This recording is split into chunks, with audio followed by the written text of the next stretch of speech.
Bismillahirrahmanirrahim. Assalamualaikum warahmatullahi wabarakatuh. Selamat pagi anak-anak. Kita langsung aja ya lanjutkan pelajaran yang sebelumnya. Nah, hari ini kan pelajarannya temanya kita ambil dari mapel IPA ya. Sebelumnya terakhir kita IPA sudah mempelajari tentang perkembangbiakan generatif. Perkembangbiakan generatif itu perkembangbiakan tumbuhan yang menggunakan cara kawin seperti yang kemarin dijelaskan ya, yang ada penyerbukan itu. Nah, sekarang kita akan belajar tentang perkembangbiakan yang satunya, yaitu vegetatif. Apa sih perkembangbiakan vegetatif? Nah, Bu Silvi kan juga sudah minta anak-anak untuk nonton video YouTube ini. Di sini penjelasannya sudah sangat lengkap. Nah, tetapi Bu Silvi hanya akan menambahkan beberapa penjelasan biar anak-anak lebih paham. Oke, anak-anak bisa ngeplay videonya, Bu Silvi nggak usah ngeplay, dicepet-cepetin aja ya. Oke, perkembangan generatif ini. Oke, vegetatif ya. Kalau yang kemarin kan generatif yang menggunakan penyerbukan itu yang butuh alat kelamin betina dan alat kelamin jantan. Jadi sel kelamin betina dan sel kelamin jantan jadi satu, baru tumbuh induk baru atau tumbuhan baru, individu baru. Baru tumbuh individu baru gitu. Itu yang generatif. Nah, sekarang yang vegetatif ini. Vegetatif itu apa? Jadi gini, kalau generatif kemarin itu dikenal dengan istilah perkembangbiakan dengan cara kawin. Nah, kalau yang vegetatif ini tidak dengan kawin, tidak dengan perkawinan. Kalau ini kan butuh betina sama jantan untuk generatif. Nah, kalau vegetatif itu tidak butuh dua, hanya butuh satu induk saja. Orang tuanya hanya satu, kayak gitu misalnya. Nah, oke, lanjut vegetatif. Kita ke vegetatif. Nah, ini di sini akan sudah dijelaskan. Kalau vegetatif itu perkembangbiakan, dapat dikatakan bahwa perkembangbiakan secara vegetatif adalah perkembangbiakan tanpa melalui kawin. Ini ya, dijelaskan yang di bawah ini. Kalau kemarin kan yang generatif kawin. Kawin itu ya penyerbukan itu kemarin, kawinnya tumbuhan itu penyerbukan gitu. Nah, kalau yang vegetatif nggak pakai kawin. Jadi nggak ada penyerbukannya, nggak butuh sel kelamin jantan, nggak butuh sel kelamin betina. Nah, yuk terus ada lagi penjelasannya. Vegetatif itu dibagi dua, ada yang alami, ada yang buatan. Nah, yang alami itu yang vegetatif ini dapat dibagi menjadi dua, yaitu vegetatif alami dan vegetatif buatan. Itu nanti yang dibantu oleh manusia. Kita bahas vegetatif satu-satu ya, dari yang vegetatif alami. Nah, ini vegetatif alami itu kan tidak melibatkan campur tangan manusia. Jadi, dia nggak perlu diolah sama manusia, dia udah tahu-tahu tumbuh sendiri gitu. Misalnya kayak gimana contohnya? Yang pertama, dari anavegetatif alami itu ada yang namanya spora. Nah, anak-anak juga bisa sambil lihat LKS halaman 18 ya. Oke. Halaman 18, tapi ini nggak urut, nggak sesuai sama yang di video. Nah, itu ada spora. Spora kalau di LKS itu nomor H, spora. Spora adalah bagian tumbuhan yang berfungsi sebagai alat perkembangbiakan. Jika spora jatuh ke tanah, akan tumbuh tanaman baru. Contoh tumbuhan yang berkembang biak dengan spora yaitu tumbuhan paku, lumut, dan jamur. Oke. Pertama adalah spora. Yang digambar, kotak spora atau sporanium kan akan pecah, lalu spora akan keluar dan jatuh di tempat yang cocok. Spora akan tumbuh menjadi tanaman baru. Spora fungsinya mirip dengan biji. Apakah kalian tahu contohnya? Ya, lumut dan pakis. Ini adalah gambar tanaman pakis. Kalau lumut dan pakis, nah ini kan seperti ini. Ini tuh di daunnya itu kayak ada titik-titiknya gitu. Nanti jika dia jatuh ke tanah, dia akan tumbuh menjadi tumbuhan. Kita lihat lebih dekat. Error. Oke, nah ini loh titik-titiknya seperti ini nih. Nanti dia kalau jatuh ke tanah, dia akan tumbuh menjadi tumbuhan baru. Oke, gitu ya yang spora ya. Nah, yang selanjutnya itu adalah tunas. Oke, nih. Tunas adalah tumbuhan muda yang baru tumbuh dari bagian tubuh induk tumbuhan. Tunas di sini di halaman 18-19 itu ada dua. Yang E itu ada tunas, yang F itu ada namanya tunas adventif. Intinya sama. Kalau tunas itu, nah itu yang dilingkari itu ada gambar kayak apa ya, lancip ke atas. Nah, itu dia kayak baru tumbuh baru. Nah, itu namanya tunas. Itu biasanya tumbuhan bambu. Bambu itu nanti di sekitar-sekitarnya mesti ada yang kayak lancip-lancip baru kecil-kecil kayak gitu. Nah, itu adalah tunas dari tumbuhan bambu di situ. Jadi tumbuhnya di dekat-dekatnya situ. Oke. Tunas. Oke. Nah, contoh lain selain bambu, itu ada pisang. Anak-anak biasanya lihat tuh nek pisang itu biasanya tumbuhnya bergelombol. Mesti ada satu batang, mesti di jajarnya ada lagi. Itu karena di dekat-dekatnya itu tumbuh tunas-tunas dari pisang tersebut.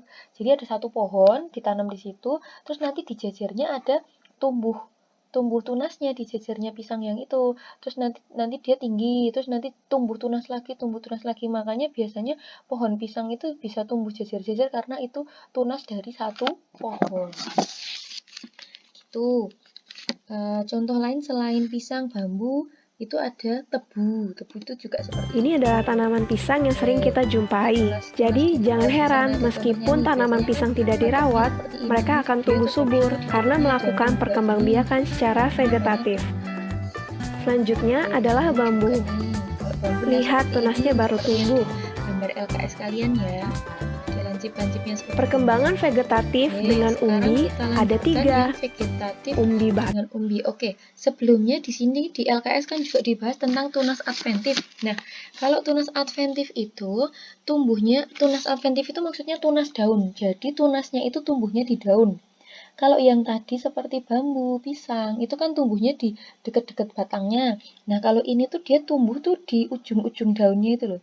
Seperti di gambar, contoh lihat yang gambar yang kotak itu kan ada pinggir-pinggir daunnya kayak ada yang rengket-rengket itu apa sih? Nah, terus lihat yang di gambar bundar. Yang di gambar bundar itu, lingkaran itu ternyata ada tumbuhan-tumbuhan kecil baru-baru itu. Nah, itu namanya dia sudah tumbuh menjadi tumbuhan baru. Nanti dia kalau jatuh, dia bisa tumbuh. Kalau dicabut di bagian daun-daun kecil yang tumbuh di daun itu, nanti dicabut, ditanam, bisa menjadi tumbuhan baru. Terus contoh tumbuhan yang berkembang biak dengan tunas adventif yaitu cocor bebek, sukun, dan kesemek. Nanti Bu Silvi akan berikan contohnya tumbuhan-tumbuhan yang berkembang biak dengan tunas, dengan lain sebagainya gitu ya. Mungkin di video selanjutnya. Contoh-contoh apa tumbuhannya seperti apa. Yuk dilanjutkan dulu vegetatif dengan umbi. Batang, umbi ini ada macam-macam. Umbi lapis, dan umbi akar. Kita mulai dari umbi batang. Umbi batang adalah batang yang menggembung dan tumbuh di dalam tanah. Biasanya digunakan tanaman untuk menyimpan cadangan makanan. Di dalam tanah. Kalian pasti sering memakannya. Atau struktur modifikasi ya, contohnya adalah kentang dan bengkuang. Ini adalah tanaman kentang. Jadi, ketika kalian menanam kentang, sebentar. Nah, seperti ini. Ini contohnya kentang. Jadi kentang itu kalau kalian perhatikan mesti kayak ada legok-legoknya gini. Ada kayak apa ya? Bolong-bolongnya kecil-kecil itu yang masuk-masuk itu. Nah, ini adalah tunas. Ini adalah tumbuhan atau mata tunas yang dia akan tumbuh nanti menjadi tumbuhan baru. Jadi kalau ini tumbuh, itu dia itu sebagai tumbuhan baru lagi nanti gitu. Jadi kalau dalam kentang itu misalnya ada berapa tunasnya ini, berapa mata tunas ini di apa ya namanya, dicongkel gitu. Nah, dicongkel satu nanti jadi tumbuhan baru, yang ini dicongkel juga jadi tumbuhan baru. Jadi satu tumbuhan gede ini, satu batang kentang ini nanti bisa dicongkel-congkel jadi beberapa tumbuhan baru gitu. Itu nanti namanya adalah umbi batang. Nah, kok bisa tumbuh ini seperti ini? Karena kentangnya ini di dalam tanah. Jadi terus tumbuh ada mata tunasnya, terus dia bisa tumbuh menjadi tumbuhan baru. Gitu. Oke, langsung dilanjutkan ya. Contohnya ini ada kentang sama ada bengkoang. Bengkoang apa ya? Nek bahasa Jawanya besusu yang putih-putih itu loh. Tumbuh tunas-tunas baru. dilanjut aja. Habis umbi batang, kita masuk ke umbi lapis. Susunan yang tumbuh di dalam bawang merah. Apakah? Oke. Umbi lapis di sini ada contohnya, ada penjelasannya di mana di LKS. Umbi lapis adalah pelepah daun yang bentuknya berlapis-lapis. Pada bagian umbi lapis akan tumbuh daun, sedangkan pada bagian bawah akan tumbuh akar serabut. Contohnya bawang merah, bawang putih, bunga tulip, dan bunga bakung. Nah, anak-anak kalau yang pernah bantuin masak atau paling nggak tahu yang namanya bawang merah, itu kan dia kalau dikelupas itu berlapis-lapis atau kayak kulit semua. Nah, padahal enggak, itu memang lapisan-lapisan dari bawang merah itu tadi ya.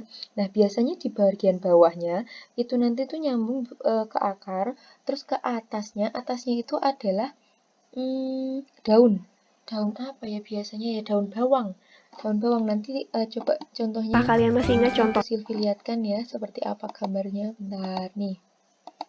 Nah, ini bawang merahnya tuh di sebelah sini nih, terus ini daunnya dan bawang merah kan berlapis-lapis ya. Nah nih, ini bawang merahnya toh, terus ini tumbuh daun, yang bawah sini adalah akar gitu. Terus ininya berlapis-lapis toh. Ini umbi lapis, bawang merah, bawang bombay, bawang putih, bunga tulip, itu contoh-contoh lainnya. Ataupun pupuk atau tanah. Bawang itu ke umbi akar. Oke, umbi batang udah. Oke, kita ke umbi akar. Umbi akar itu yang gimana sih? Ya, umbi akar adalah akar yang menggembung atau tidak ruas-ruas, berisi cadangan makanan. Di sini ada di halaman 18 nomor C. Umbi akar adalah akar yang berfungsi menyimpan cadangan makanan. Contoh tumbuhan yang memiliki umbi akar yaitu singkong, lobak, dan wortel. Oke, itu singkong, lobak, dan wortel. Tahu ya singkong seperti apa, lobak seperti apa, wortel seperti apa. Dia ditanam di dalam tanah. Dia sebagai akar, tetapi dia itu yang menyimpan cadangan makanan. Wortel kan itu sebenarnya akar, tetapi dia itu malah yang nyimpan cadangan makanannya. Hasilnya di situ gitu. Itu namanya umbi akar. Lanjut, lobak dan wortel contohnya. Ini menanam lobak. Nih, nah ini contoh lobak nih. Lobak tuh seperti ini. Oke, ini daunnya. Nah, ini tuh sebenarnya dia yang tertanam toh. Tertanam ini sebagai akar, tapi dia nyimpen cadangan makanan. Jadi dia yang berfungsi, yang dimanfaatkan untuk kita masak itu malah ininya, akarnya. Kalian bisa lanjut lagi. Nah, ini pangkal batangnya, ada penjelasannya. Pokoknya anak-anak kalau sudah melihat penjelasannya, Bu Silvi tinggal nambah-nambah ini. Sebentar. Terus ada yang namanya akar tinggal atau disebut dengan rizoma. Nah, rizom adalah batang yang tumbuh mendatar di bawah permukaan tanah, berbentuk mirip akar, berbuku-buku atau berruas-ruas. Oke, contohnya ini rizom akar tinggal. Ini ada di huruf D. Rizoma adalah batang yang tumbuh di dalam tanah.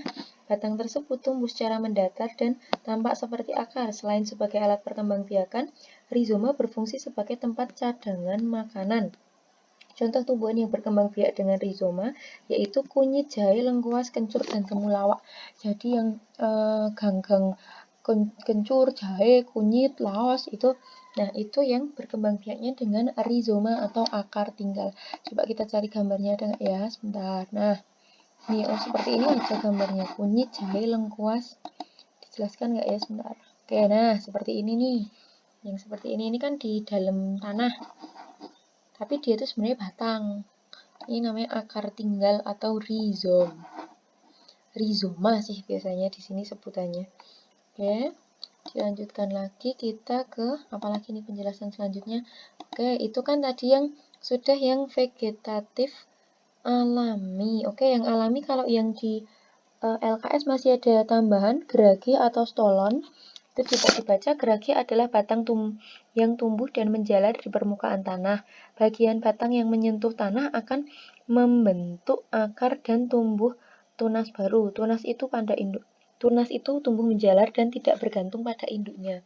Tanaman yang berkembang biak dengan geragi di antaranya stroberi, pegagan, dan atau tantanan, dan rumput teki. Nah, itu seperti apa geragi itu? Geragi itu jadi kayak ada batang daun dahannya yang menjalar ke tanah, jadi kayak jatuh gitu, terus nempel di tanah. Terus karena dia nempel di tanah ini tadi, tanahnya ngenain si batang, akhirnya dia tumbuh akar baru, terus akhirnya tumbuh menjadi tumbuhan baru berdiri sendiri. Nanti coba Bu Silvi gambarin kalau ada ya. Oke, itu seperti itu. Itu hampir sama dengan merunduk. Nanti merunduk penjelasannya seperti apa, yuk dijelaskan. Sekarang kita langsung ke vegetatif buatan ya. Oke, vegetatif buatan itu yang melibatkan campur tangan manusia. Jadi nggak pakai kawin, tapi harus dibantu sama manusia, harus dibuat sama manusia. Yang pertama, cangkok. Nah, ini yang sering terjadi. Cangkok itu mengusahakan, sebentar. Ada di halaman 19 ya cangkok. Nih.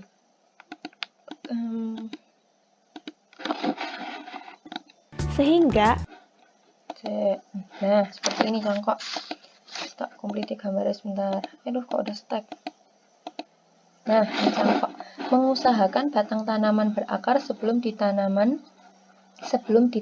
ke tanah. Contohnya apel, mangga, dan nangka. Nah, ini caranya cangkok ini seperti ini gambarnya, mungkin sering kelihatan ya. Jadi ini adalah dahan. Ini kan batang yang gede. Nah, terus kalau yang kayak gini namanya dahan, yang kira-kira ukurannya sedang atau mungkin seukuran tangan kita. Terus habis itu caranya biasanya ini keluar nih. Langkah mencangkok itu, ini batangnya, ini dahannya ini disayat atau dikelupas sampai kelihatan putih-putihnya. Biasanya kan kayak gitu, kayu kalau dikelupas terus kelihatan putih-putihnya. Nah, terus habis itu ini kayu yang kelihatan putih-putihnya ini dibersihkan. Terus biasanya kayak ada getah-getahnya gitu, itu namanya kambium. Terus habis itu dibungkus dengan tanah, ini dibungkus pakai tanah, dikasih tanah atau serabut kelapa, tahu serabut kelapa ya. Terus habis itu dibungkus plastik biar tanahnya tadi nggak jatuh. Nah, plastiknya dibolong-bolongin sedikit-sedikit buat nyiramin nanti. Kalau sudah, nanti tuh plastiknya dia di dalam tanah ini tadi yang di batang dahan yang dikelupas tadi, ini dahannya akan tumbuh akar. Dia tumbuh akar, terus nanti kalau sudah berapa hari, berarti kan akarnya udah tumbuh nih. Nanti dipotong bagian sininya. Bawahnya akar. Kan akarnya, kalau ini gambarnya kayak gini, ini bawahnya akar dipotong, terus nanti ini ditanam, udah menjadi tumbuhan baru. Nah, itu cangkok tuh seperti itu. Nah, ini butuh bantuan manusia, jelas. Karena kan harus ada yang menyayat, habis itu ada yang masang tanah, ada yang nali, ada yang nyirami, nanti ada yang motong, ada yang nanam lagi. Itu butuh bantuan manusia, makanya disebut vegetatif buatan. Oke, jadi kalau ada tanya langkah cangkok ini pertama dahan yang bagus disayat sampai ke batang yang putih-putih, sampai batang kayunya putih, dibersihkan kambiumnya, terus dibungkus dengan tanah dan plastik, terus plastiknya dilubangi, setiap hari disirami. Setelah tumbuh akar nanti dahannya dipotong, kemudian ditanam ke tanah. Gitu. Ya, tanaman apa yang bisa dicangkok? Ini apel, mangga, dan nangka. Jadi itu tanaman-tanaman yang memiliki kambium yang bisa dicangkok itu, atau yang punya getah-getah putih itu loh biasanya. Gitu. Nah, sebenarnya tanaman-tanaman ini itu juga bisa dengan cara generatif. Generatifnya gimana? Ya generatifnya dengan kawin, karena kan mangga, apel, nangka itu kan punya bunga. Bunganya itu nanti terus terjadi penyerbukan, terus makanya punya dari penyerbukan itu nanti terus tumbuh biji. Nah, bijinya itu adalah biji itu adalah hasil dari perkembangbiakan generatif gitu. Jadi tanaman seperti ini itu tuh bisa generatif, bisa juga vegetatif, tetapi vegetatifnya vegetatif buatan. Gitu. Tujuan vegetatif buatan dari ini tuh biasanya tuh untuk menyampur rasa gitu loh. Kadang ada pohon mangga yang rasanya kecut, terus habis itu kecut tapi dia dia ini dagingnya besar-besar. Nah, terus habis itu dengan ada mangga manis tapi dia dagingnya kecil-kecil, terus bukan maaf. Kadang ada mangga yang rasanya enak banget gitu, terus habis itu kalau mau nanam dari biji itu kan lama, makanya dicangkok. Terus habis itu pokoknya dia itu akan menghasilkan tumbuhan yang persis seperti induknya. Misalnya gini, Bu Silvi punya pohon mangga manis banget. Terus anak-anak pengen, Bu aku pengen pohonnya ya gitu. Nah itu pasti itu nanti anak-anak boleh kayak gitu nyangkok dari pohonnya Bu Silvi, terus nanti ditanam di rumah. Nanti akan menghasilkan buah yang sama persis dengan buah mangga yang ditanam di rumahnya Bu Silvi. Misalnya seperti itu. Gitu. Oke, dilanjutkan lagi. Stek, oke. Stek langsung cari gambarnya mana ya. Nah, stek kayak gini ini biasanya di singkong.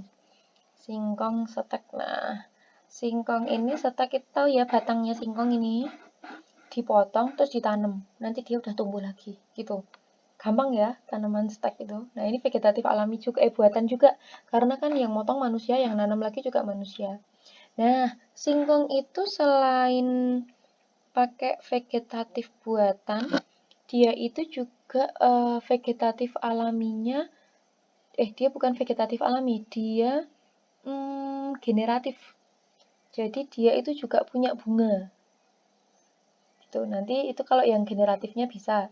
Jadi singkong itu bisa generatif, bisa vegetatif. Vegetatif buatannya stek ya. Kalau yang generatif tadi ya dengan kawin, karena singkong itu punya bunga. Udah, lanjut lagi. Tapi kebanyakan singkong itu ditumbuh kembang biakannya dengan stek ya, karena lebih mudah daripada nanam pakai biji. Lanjut, nah ini langsung ditanam, terus nanti keluar akar, dia udah tumbuh gitu aja, gampang tau. Batang singkong itu ditumbuh kembangkan. Oke, langsung kita sambung menggabungkan dua batang tanaman yang sejenis. Oke, ada contohnya singkong dan mawar kayak gini nyambung. Nah, ini batang yang punyanya singkong, ini yang punyanya mawar. Misalnya mawar ya yang kita gabungkan antara mawar merah dengan mawar putih. Ini punya mawar merah dipotong seperti ini.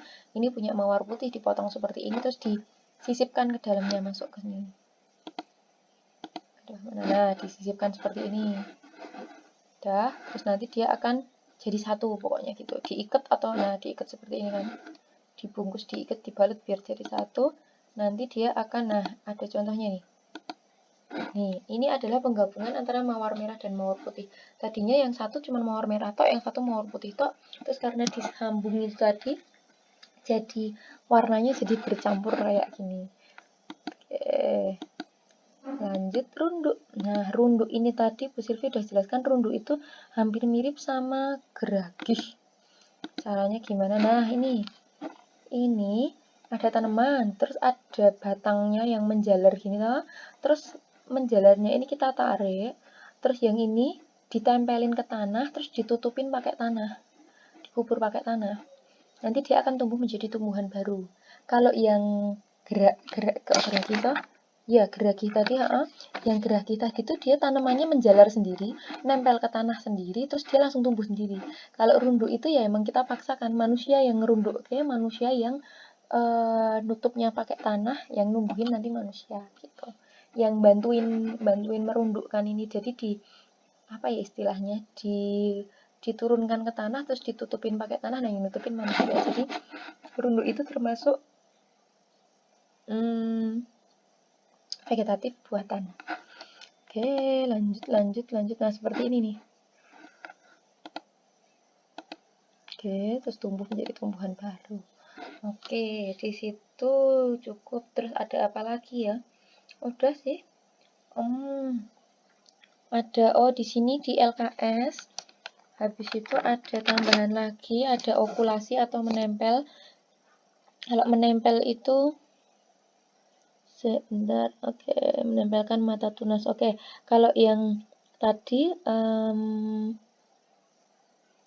stek, kok stek toh tadi apa ya? Yang nempelin batang tadi menyambung. Nah, kalau yang sambung tadi kan yang disambungin batang. Nah, kalau ini ada okulasi atau tempel, yang ditempelin itu adalah mata tunas batang. Jadi bukan bagian batangnya semua, tapi kayak cuman dikeletek bagian mata tunasnya, terus ditempelkan ke tumbuhan lain. Itu sama tujuannya, sama kayak menyambung. Cuman bedanya kalau yang menyambung tadi kan yang disambungkan adalah batang, tapi kalau yang okulasi ini yang disambungkan mata tunas gitu. Oke, merunduk sudah, stek sudah, semuanya sudah. Oke, penjelasan sudah ya. Nah, lebih lengkap lagi coba dibaca di LKS ya. Semuanya ada di situ, ada contohnya, ada caranya gimana, terus habis itu ada keuntungan mencangkok, kerugian mencangkok. Itu semuanya dibaca lebih lengkap. Oke, setelah itu kalian mengerjakan ayo berlatih 2. Oke, ayo berlatih 2 nomor 1 sampai dengan nomor 4. Ditulis soalnya di kertas folio seperti biasa. Oke, itu baru tugas 1. Nanti dulu tak tambahin yang untuk bahasa Indonesianya. Bu Silvi rekamkan suara aja ya. Oh iya, untuk bukti kalau kalian sudah nonton video ini, jangan lupa komen di YouTube-nya Bu Silvi ini dengan nama dan nomor absen. Misalnya nomor 1 itu siapa? Adit. Nah, Adit terus garis miring 1.